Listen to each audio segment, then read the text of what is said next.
ரொம்ப நேர்மையாக நான் என்ன அரசியல் அப்படிங்கிறதெல்லாம் வந்து நான் சொல்ல வேண்டியதில்லை. அரசியல் என்னன்னுங்கிறது இந்த கூட்டத்தில் லிஸ்ட்டை பார்த்தாலே தெரிஞ்சிடும்.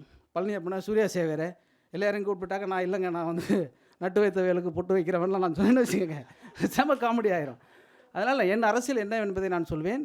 இந்த அரசியலுக்காக எதை வேண்டுமானாலும் இழக்க நான் தயாராக இருப்பேன். அதான் எனக்கு ரொம்ப முக்கியமான விஷயம். எனக்கு வந்து இந்த ஆளும் அரசுகள் கொடுக்கக்கூடிய பரிசுகளை பற்றியோ, இந்த ஆளும் அரசுகள் செய்யக்கூடிய அயோக்கியத்தனங்களை பற்றியோ எனக்கு எந்த பயமும் பதட்டமும் கிடையாது. நீங்கள் என்ன வேணாலும் செய்துக்கலாம். நான் வருமான வரி கரெக்டாக கட்டுறேன். அதனால் என் வீட்டில் நீங்கள் இடி ரைடெலாம் பண்ணவும் முடியாது. ஆனால் இதெல்லாம் செஞ்சிட்டிங்கன்னா ரொம்ப நல்லது. ஜெயிலுக்கு போய்ட்டால் நிறைய எழுதுவேன். அதனால் இந்த பதட்டமெல்லாம் இல்லை. என் அரசியல் என்னங்கிறது தெரியும். எனக்கு முன்னால் இருந்தவர்கள் செய்ய தவறியதை நான் செய்வேன் என்பதை வந்து ரொம்ப ஆத்மார்த்தமாக நான் சொல்லிக்கொள்ள விரும்புகிறேன். அப்புறம் நான் என்னுடைய அருமை நண்பர் கடற்கரையை பற்றி சொல்லாமல் முடிக்க முடியாது. நான் ரொம்ப சுருக்கமாக பேசலான்னு நினச்சேன். ஆனால் பேசியே ஆக வேண்டிய சூழல் ஏற்படுது. கடற்கரை வந்து இந்த புத்தகத்துக்கு மட்டும் இல்லை. கடற்கரை வந்து ஒரு சக பத்திரிகையாளனாக இருந்த காலத்திலிருந்து எனக்கு அறிமுகம். ஆனால் ஒரு நண்பன் எப்படி ஆசிரியர் ஆகான் என்பதற்கு அவர் தொகுத்து தந்திருக்கக்கூடிய புத்தகங்களை படிக்கணும் நீங்கள். ஏகே செட்டியாருடைய புத்தகமாக இருக்கட்டும், யாமறிந்த புலவனாக இருக்கட்டும், பாரதி விஜயமாக இருக்கட்டும், எவ்வளோ உழைப்பு ஒரு சாதாரண மனிதன், ஒரு ஊசி போல் ஒரு மனிதன் உட்கார்ந்து கொண்டு ஊர் ஊராக போய் இன்றைக்கி வந்து எல்லா இடத்துலையும் ஸ்காலர்ஷிப்பை வாங்கி கொண்டு புத்தகங்கள் எழுதக்கூடிய அறிஞர்கள் வந்து நம்ம வச்சுருக்கிறோம். அவங்கள தான் இன்றைக்கு எல்லா முக்கியமான ஸ்தலங்களிலும் இடங்களிலும் இருக்கிறார்கள். ஆனால் அவருக்கு என்ன உதவி இருக்கிறது? தனி சொந்த காசை போட்டு செலவு பண்ணி அவ்வளோ புத்தகங்களை அடித்து அந்த புத்தகங்களை முகநூலில் வந்து பதிப்பிட்டு நீங்கள் யோசிச்சு பாருங்கள். இது தமிழ் அரசு தான், தமிழுக்காக செய்யக்கூடிய அரசு தான். ஆனால் அவருடைய புத்தகம் வந்து அவரே முகநூலில் வந்து குறிப்பெழுதி எல்லோரும் முன்வெளி திட்டத்தில் பணத்தை அனுப்பி அதில் ஒரு 2000 பக்கத்தை பதிவு பண்ணி பதிப்பிச்சு அதை எப்படி வந்து ஒரு சூழல் இருக்கிறது என்பதே எனக்கு வந்து பார்த்துக்குங்க. ஐயா பழனிசாமி அவர்கள் பேசுகிற போல சொன்னோம்ல, எங்கே நாம் விட்டோம், இங்கே தான் விட்டோம், இப்போதும் விட்டோம். அதுதான் ரொம்ப முக்கியமானது. இந்த மாதிரியானவர்களெல்லாம் நம்ம வந்து ஏதாவது ஒரு நிறுவனமாக, ஒரு முக்கியமான நிறுவனத்திற்கு, ஒரு பண்பாட்டு நிறுவனத்திற்கு பொறுப்பாளர்களாக போட வேண்டும். அவர் வந்து எழுதிட்டு இருப்பார்ல, எவ்வளோ எழுதுவார், எவ்வளோ புத்தகங்களுக்கு கிடைக்கும் தமிழுக்கு. எனவே அது வந்து ரொம்ப முக்கியமானது. இந்த குறிப்பிட்ட இந்த புத்தகத்திற்கு வந்து இந்த விழாவாக இருக்கட்டும், பக்கம் பக்கமாக அவர் வாசித்து விட்டு சொன்ன விமர்சனங்களாக இருக்கட்டும், எல்லாமே ரொம்ப என் வாழ்க்கையில் ரொம்ப முக்கியமான விஷயமாக நான் கருதுகிறேன்.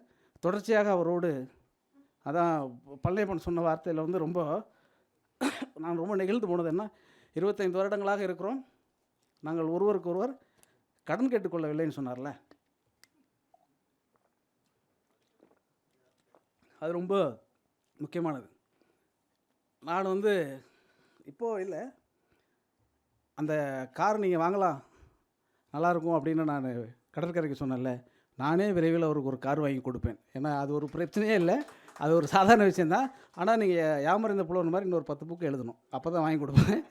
அதனால் அதுதான் அந்த அளவுக்கு ரொம்ப முக்கியமான ஒரு நண்பர், ஆய்வாளர். தொடர்ச்சியாக ஆய்வு பணியில் வந்து மேற்கொள்கிற பொழுது அவர் எந்த சோர்வையும் பார்க்காமல் அந்த புத்தகத்தை எல்லாம் நீங்கள் அவசியமாக பார்க்க வேண்டும். நான் இங்கே மேடையில் வந்திருக்கக்கூடிய ஆளுமைகளுக்கு கூட அந்த புத்தகத்தை தான் கொடுத்தேன். அதற்கப்புறம் தோழர் சூர்யா சேவியர் அவர்களை பற்றி சொல்லணும். இந்த காவேரி நீரோவியம் என்கிற ஒரு புத்தகம் அவர் பேசுனதை வச்சே நீங்கள் புரிஞ்சிருப்பீங்க. அப்புறம் சோஷியல் மீடியாவில் குறிப்பாக இன்றைக்கி யூடியூப்காரர்களுக்கு யார் ஹீரோன்னா அவர் தான் ஹீரோ. மோடி வந்து அங்கே போய் ஏதாவது ஒன்று பேசிட்டாருன்னா அவன் மோடிக்கிட்ட போய் பதில் கேட்க மாட்டான், சூர்யா சேவிட்ட தான் வந்து பதில் கேட்பான். அது வந்து விவாதங்கள்லாம் உட்காந்துக்கிட்டு நான் இவர் இது மாதிரி ஒரு குறிப்பிட்ட சில தோழர்கள் வரும்போது மட்டும்தான் நான் பார்ப்பேன். அதுக்கு என்ன காரணம்னா, நமக்கு ஒரு கோபம் ஒருத்த மேலே இருக்கும். அது கட்சி சார்ந்து வரவங்க பேசவே மாட்டாங்க. பாவம் அவங்க ஏதாவது அடுத்து எம்எல்ஏ சீட்டு எம்பி சீட்டுக்கு ட்ரை பண்ணிகிட்டு இருக்கிறதுனால, இல்லைனா டக்குன்னு இந்த கட்சிக்கு மாதிரி எம்எல்ஏ நின்றுலான்னு கூட வந்திருப்பாங்களோ என்னமோ தெரியாது. அதனால் பேசவே மாட்டாங்க, பார்த்துருக்கீங்களா?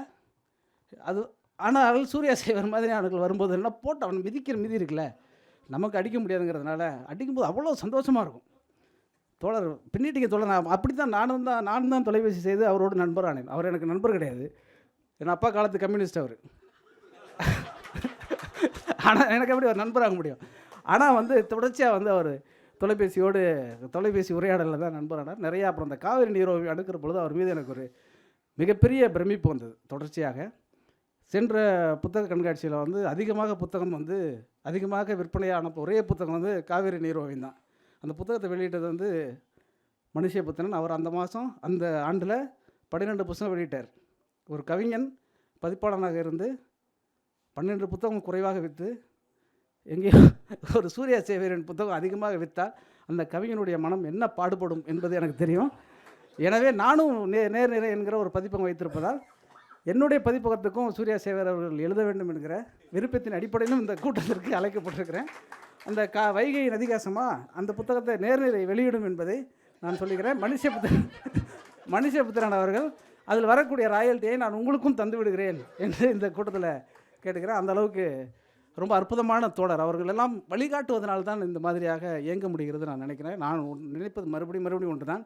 எனக்கு நல்ல தம்பிகள் உண்டு, நல்ல மனைவி உண்டு, நச்சரிக்காத மகள் உண்டு, அதே மாதிரி நிறைய புத்தகங்கள் உண்டு. இதெல்லாம் வாய்க்க பெறக்கூடிய ஒரு வாழ்க்கை எனக்கு கிடைத்தது இல்லையா, இது ரொம்ப எனக்கு வந்து சந்தோஷமாக இருக்கிறது. எந்த விஷயத்திற்காகவும் வந்து யாரிடமும் நான் வந்து கஷ்டத்தோடு எதையும் கேட்கவே இல்லை. எல்லாரும் எனக்கு அள்ளி அள்ளி கொடுக்கக்கூடிய அன்பு இருக்கு இல்லையா, அதுக்கு பதில் கைமாறு என்ன செய்ய போகிறேன் என்று எனக்கு தெரியவில்லை. இந்த குறிப்பிட்ட விழாவுக்காக உழைத்த என்னுடைய அன்பு தம்பிகளை நான் மேடைக்கு அழைக்கிறேன். தம்பி மூர்த்தி, தம்பி போஸ், தம்பி பிரம்மா, அப்புறம் என்னுடைய அருமை தோழர் செல்லப்பா, தம்பி நன்மாறன், தோழர் கமலாலயன், அன்பு தம்பி, எல்லாருக்கும் வேலையில் இருக்காங்க இப்போ, எல்லாருக்கும் ஒரு வேலையில். அப்புறம் அன்பு தோழர் இசாக், அவர் இல்லைன்னா இது எதுவுமே சாத்தியம் கிடையாது. ஏன்னா அவ்வளோ இந்த புத்தகத்தை வந்து பக்கமாக வடிவமைத்து கொடுக்குறவர், என்னுடைய அதிகமான தொல்லைக்கு ஆட்படுகிறவரும் அவர் தான். அதனால் இசாக், தோழர் செல்லப்பா, நன்மாறன் தம்பி, இல்லை அண்ணன் திருப்பி இதை வேலைகளை விட்டு போகிறார். உங்கள் எல்லோருடைய பலத்தை எனக்கு கிடைத்த அத்தனை கைத்தறல்களும் இவர்களுக்கு தான் சேரும். அதனால் இவர்களுக்கு நீங்கள் அந்த கைத்தறலை தர வேணும். நிறைய இந்த விழாவில் வந்து நுணுங்கி தம்பி முருகன், திருவண்ணாமலை முருகன், அப்படி கணக்கில் நிறைய இருக்குது. ஒரு கிட்டத்தட்ட 20 பேர் இருக்குது. நான் விட்டுருப்பேன், கீழே வந்தோன்னு சொன்னோம். எல்லோரும் சொன்னேன் என்னை விட்டு பார்த்தியானா நான் சொல்லுவோம். அப்போ தான் எனக்கு ஞாபகம் வரும். அதனால் ஒருவரை அழைத்து விட்டு மறுமுறை அழைத்து போகும்போது இன்னொரு தம்பி இருக்க மாட்டாங்கிறான்ல, நாளைக்கு இந்த தம்பிகளை எத்தனை பேர் இருக்க போகிறான்னு தெரியல. அதேமாதிரி நிகழ்ச்சி தொகுப்புரை வழங்கிய தம்பி ராஜசேகர், அவனுக்கு ரொம்ப பாராட்டுறது என்னன்னாக்கா, இந்த தொகுப்புரைங்கிற பேரில் யாரையும் அறுத்துறாமல், ஏன்னா ஆளுமையை விட அதிக நேரம் பேசுவாங்க சில இடத்துல. அதனால் தம்பி வந்து ரொம்ப பார்த்து பொறுப்பாக பேசி ஒவ்வொரு விழாவையும் சிறப்பாக செய்து கொடுப்பார். இது எல்லாத்தையும் தாண்டி நான் யாருக்கேனும் நன்றி தெரிவிக்க வேண்டும் என்றால், இந்த அரங்கத்திற்கு வந்து ஒவ்வொரு இருக்கையில் அமர்ந்து கடைசி வரைக்கும் இவ்வளோ கூட்டமாக நீங்கள் இருப்பதற்கு இந்த காலம் எனக்கு வழங்கியிருக்கக்கூடிய எழுத்து என்கிற ஒன்று இருக்கு இல்லையா, அதை நான் கடைசி வரைக்கும் தொழுது கொண்டும் வணங்கி கொண்டு இருப்பேன். உங்கள் அத்தனை பேருக்கும் நான் வந்து என்ன செய்ய போகிறேன்லாம் எனக்கு தெரியாது. இந்த அரங்கத்துக்கு வைக்கணும், அப்படி கவிக்கோ மன்றத்துக்கு வைக்கணும்னு உடனே முதல்ல எப்போதுமே கவிக்கோ மன்றம்னு சொன்ன உடனே முஸ்தஃபையா வந்து ஞாபகத்துக்கு வந்துடுவாங்க. முஸ்தஃபையா ஞாபகத்துக்கு வந்த உடனே எனக்கு அடுத்த ஞாபகம் பழனியப்பன் ஞாபகம் தான் வரும். அங்கேயா வைக்கிறீங்க அப்படிம்பாரு. என்ன காரணம்னா, இருங்க டக்குன்னு அதோட முடிச்சிடாது, எந்த இதையும் முழுசாக கேட்டுருங்க. என்னென்னா இடம் பத்தாதேன்னுங்கிறத சொல்லுவார். நான் சொன்னேன் பக்கத்தில் வந்து ஒரு இடம் இருக்குயா, நீங்கள் சொல்லுங்கள், ஒரு 12 கோடி தான் சொல்கிறாங்க, வாங்கிடுவோன்னு சொன்னேன். ஐயா 6 மாதம் துபாய்க்கு போயிட்டார். ஏன்னா அவர் என்ன கூட சொன்னார், இலக்கிய கூட்டத்துக்கு இதுதான் சரியான இடம் அப்படின்னாரு.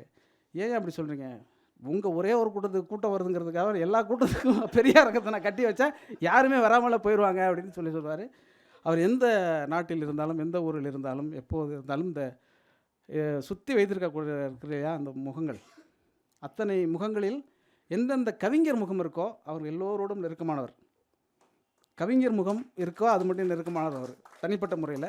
இந்த அரங்கத்திற்கே கவிக்கோ என்று அவர் வைப்பதற்கு காரணம் வந்து கவிஞர்கள் மீது அவருக்கு இருக்கக்கூடிய அலாதையான அன்பு, பிரியம்.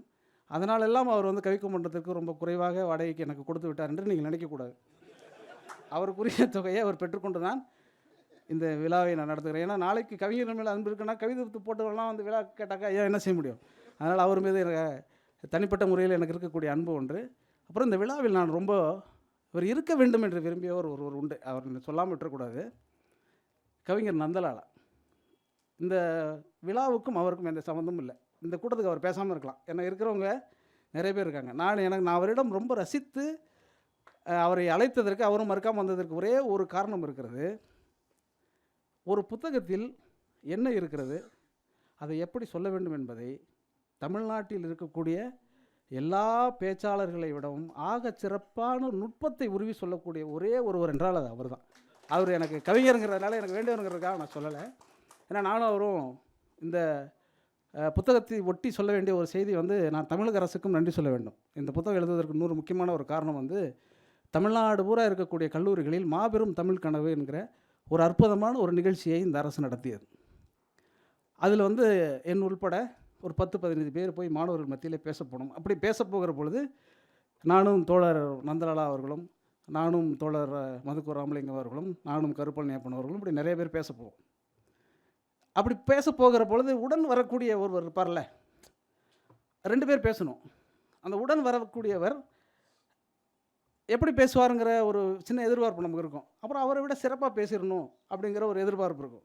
ஆனால் நந்தலாலா மாதிரியான ஆட்களோடு போகும்பொழுது எப்படி பேசினாலும் நம்ம சுமாராக தான் பேச போகிறோங்கிற மனசை ரொம்ப ஆறுதல் படுத்தி கூட்டிகிட்டு போகக்கூடிய ஒருத்தர் அவர் இருப்பார். ஏன்னா அவர் எப்படினாலும் நல்லது படிச்சுட்டு சொல்லிட போகிறார், மாணவர்களுக்கு நல்லது சொல்லணும், அவ்வளோதான்.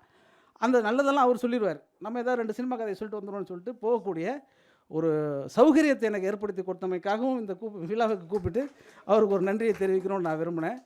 அதே மாதிரி ஆறுமுக தமிழன் ஐயா அவர் வந்து உயிர் வளர்க்கும் திருமந்திரம் அந்த புத்தகத்தை நான் படிக்கிறதுக்கு முன்னாடி அவர் தொடராக வரும்பொழுது வாரம் தோறும் அதை எப்பெல்லாம் அந்த தொடர் வருதோ எனக்கு வந்து பெரிய காதல் கவிதைகள், காதல் தொடர்கள், அப்புறம் அந்த வேறு வேறு எழுத்தாளர்கள் எழுதக்கூடிய படைப்புகள்லாம் எனக்கு பிடிக்கல. எனக்கு பெரிய பக்தி இலக்கியத்தின் மீது பெரிய நாட்டமும் இருந்ததில்லை, தெரிந்து கொள்ள வேண்டும் என்கிற ஒரு தவிப்பும் இருந்ததில்லை. ஆனால் அவர் எழுத ஆரம்பித்ததற்கு பிறகு கௌரவ ஏஜென்சிக்கு நல்லா தெரியும், அவர் அந்த பதிப்பாளருக்கு நான் எத்தனை திருமந்திரம் வாங்கினேங்கிறது அவருக்கு தான் தெரியும். அந்த ஒரு கட்டுரை இவர் எழுதிடுவார்.